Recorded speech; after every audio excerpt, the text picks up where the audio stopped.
नमस्ते।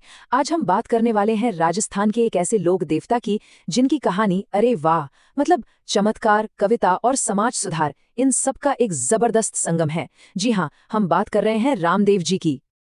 तो सवाल उठता है, आखिर कौन थे वो जिन्हें संतों का संत कहा जाता है? और ये जो बात है कि वो कृष्ण के अवतार थे, इसमें कितनी सच्चाई है? इन्हीं सब उपाधियों के पीछे की जो असली कहानी है ना, आज हम उसे ही समझने की कोशिश करेंगे।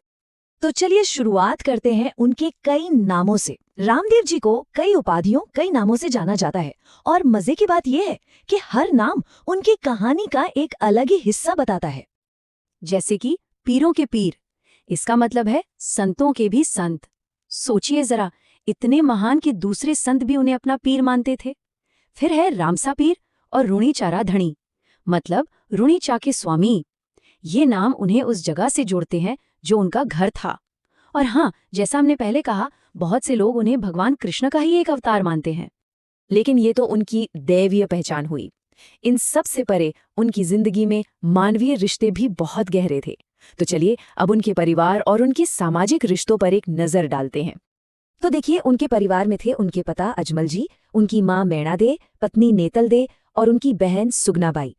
ये रिश्ते हमें ये याद दिलाते हैं कि वो सिर्फ एक पूजनीय हस्ती नहीं थे, बल्कि एक बेटे, एक पति, एक भाई भी थे।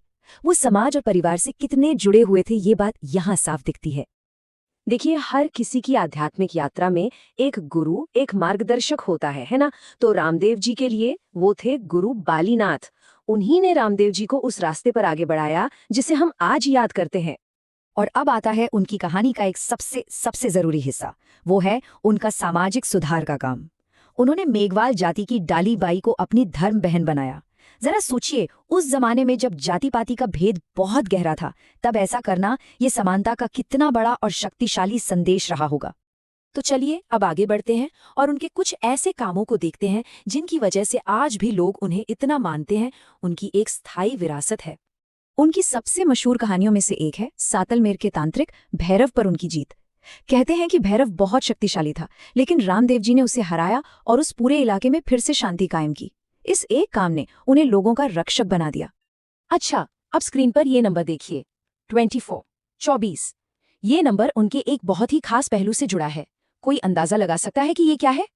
तो ये नंबर दिखाता है कि रामदेव जी सिर्फ एक संत या योद्धा ही नहीं थे, वो अकेले ऐसे लोक देवता थे जो एक कवि भी थे। जी हाँ, और उनकी लिखी हुई किताब का नाम है 24 वाणियां, जिसमें उनके 24 उपदेश हैं। ये उनकी काव्यात्मक प्रतिभा और उनके गहरे आध्यात्मिक ज्ञान दोनों का सबूत है। और उन्होंने सिर्फ कविताएं ही नहीं लिखी, बल्कि एक नया आध्यात्मिक रास्ता भी बनाया। उन्होंने कामड़िया पंथ की स्थापना की और इसी पंथ के जो अनुयायी हैं वो आज भी उनके सम्मान में एक बहुत ही मशहूर नृत्य करते हैं, जिसे कहते हैं 13 ताली नृत्य। ये उनकी भक्ति को दिखाने का एक बहुत ही अनोखा और जीवंत तरीका है। तो आज के समय में उनकी पूजा कैसे होती है? चलिए उनकी भक्ति से जुड़े कुछ खास शब्दों और रीति रिवाजों को समझते हैं। सबसे पहले देवरा। रामदेव जी के जो मंदिर होते हैं उन्हें देवरा कहा जाता है। और इन मंदिरों में आपको मूर्तियां नहीं मिलेंगी, बल्कि उनके पद चिन्हों की पूजा होती है, जिन्हें पगलिया कहते हैं। ये उनकी सादगी और उनकी हर जगह मौजूदगी का प्रतीक है। अब अगर आप कभी किसी देवरा पर जाएं तो आपको एक 5 रंगों का झंडा लहराता हुआ दिखेगा। उसे नेजा कहते हैं। ये झंडा उनके पवित्र स्थानों की पहचान है और उनके सबके लिए खुले दरवाजे वाले संदेश को भी दिखाता है। फिर एक और बहुत जरूरी चीज है जम्मा। ये एक तरह का जागरण होता है जहां भक्त पूरी रात इकट्ठा होकर भजन और कीर्तन करते हैं। सब साथ मिलकर पूजा करते हैं, जो कि एक बहुत ही खूबसूरत अनुभव होता है। और याद है हमने डालीबाई की बात की थी, तो रामदेव जी का मेघवाल समाज के साथ रिश्ता इतना गहरा था कि इस समुदाय के जो भक्त हैं उन्हें एक खास नाम दिया गया है, रिखिया। ये नाम आज भी उस सम्मान भरे रिश्ते की याद दिलाता है। हर साल रामदेवरा में एक बहुत बड़ा मेला लगता है। ये भाद्रपद महीने की शुक्ल द्वितीया को शुरू होता है और भाद्रपद शुक्ल एकादशी तक चलता है।